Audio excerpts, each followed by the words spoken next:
This is Isaiah's observation of the original Nephilim, the leader of the gang, who is Lucifer himself. How art thou fallen from heaven, O Lucifer, son of the morning? How art thou cut down to the ground, which didst weaken the nations? For thou hast said in thine heart, I will ascend into heaven.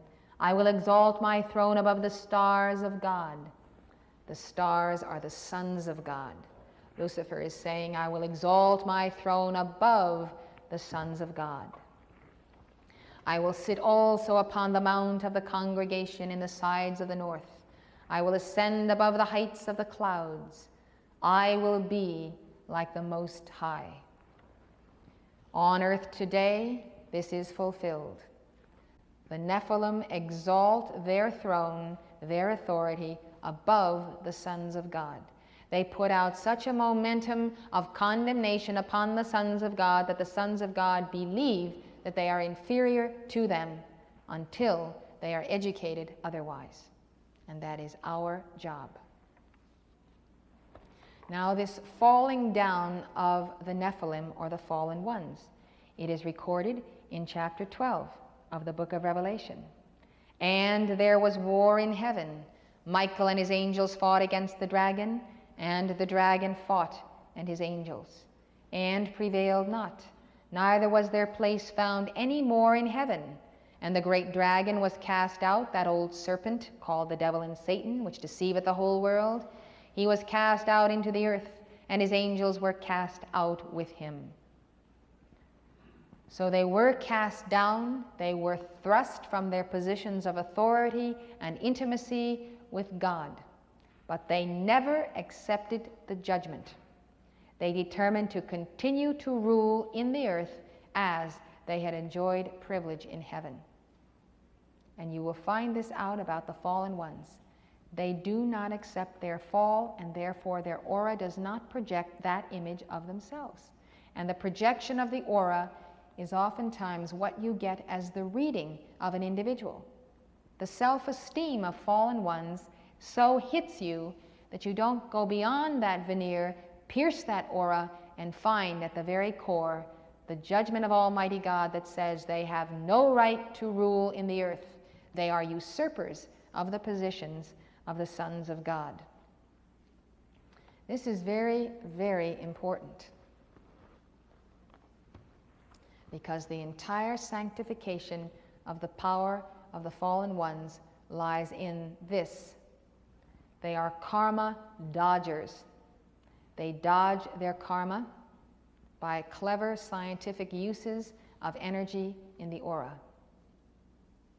Therefore, when you come into the history of the Nephilim 500,000 years ago that is traced by Zecharia Sitchin, you find that by the very fact that they are operating in the matter universe, they are already fallen. And Nephilim, as we said, means one who has descended. The ones who were cast out of heaven, they descended. So they are the fallen ones, and they come to this particular earth body from their previous space station, the 12th planet. I don't consider the 12th planet to be the place of origin of these fallen ones by any means. But they come from that planet, that 12th planet, to Earth, and they have instated themselves as co-creators with God in Earth and as creating these primitive workers and creating life. They become the arbiters of life, self-styled. It is an office in hierarchy that they have usurped. It was never given to them by the sons of God or Almighty God. So their entire history proceeds from their fall. And it has proceeded to the present hour. The combination of Darwinism, Spencer's theories, eugenics, the economic theories of Malthus, laid the ideological framework for the population explosion, which was an eruption of elite fury directed by the V's and X's of Galton's scheme against the A's, or the dysgenic or genetically unsound types, the little people of the earth. Again, who are we identifying as the little people of the earth? First and foremost, the children of God, who have not developed a threefold flame, or who have descended through their rebellion against God and who have lost the momentum of their threefold flame. So they now are children. What marks a child is that he does not assume adult responsibility. The transition from a child of God to a son of God is that the son occupies a level of attainment in the path of initiation where he assumes responsibility for the planet and her evolutions.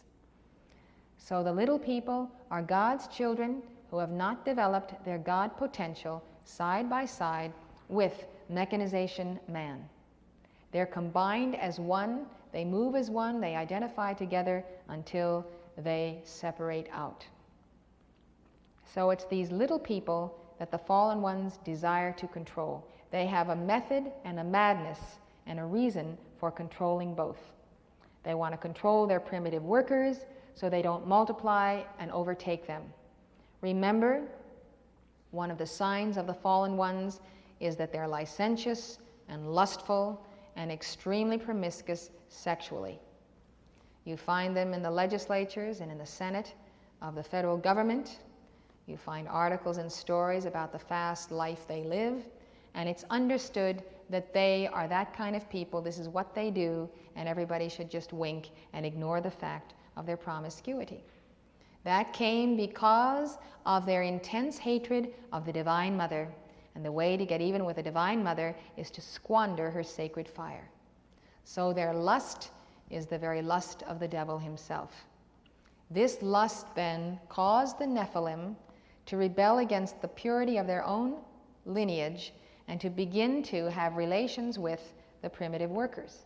This is what enraged Enlil, that the primitive workers were becoming more and more advanced, far beyond the controllable situation when they had the perfect worker created by Enki, and he had just enough intelligence to perform certain tasks, but not too much to overthrow his overlords. So the Nephilim, in their lust, went beyond this, and the giants that were in the earth in those days came down and took unto themselves daughters of the children of men. So they cohabitated with the little people, both mechanization man and children of the light. And that cohabitation watered down the Nephilim. The offspring were part Nephilim and part of the lesser creation. So the control of the light bearer is necessary so that the light bearer does not accelerate and step into his divine office of joint heirship as a son of God. A child of light is always a threat to a Nephilim because somewhere on the evolutionary scheme he's going to accelerate and therefore turn and rend him. So they want to control God's people and they want to control their slave race because they have given to that slave race so much of themselves that they're now competing with them. They've given that portion of themselves to God's children who have cooperated with him, and therefore God's children also begin to be endowed with their powers, even though they are fallen powers. So now it becomes very obvious the two reasons why they want to control life. And so they lump them all together, and what works for one works for the other. The population control methods on either one are going to achieve their ends. Population control was effected by Herod when he had all the male babies killed,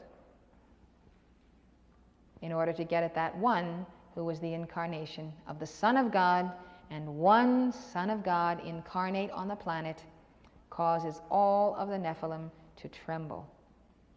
One Son of God, absolutely threatened because one Son is the fullness of Almighty God. One Son is above all of them in the order of hierarchy, and therefore they know that they are no match for that Son of God, and that Son of God enjoys the protection of Almighty God and is sent into the earth to invoke their judgment. So with all the power of the power elite, they quake and they tremble before David and his sling.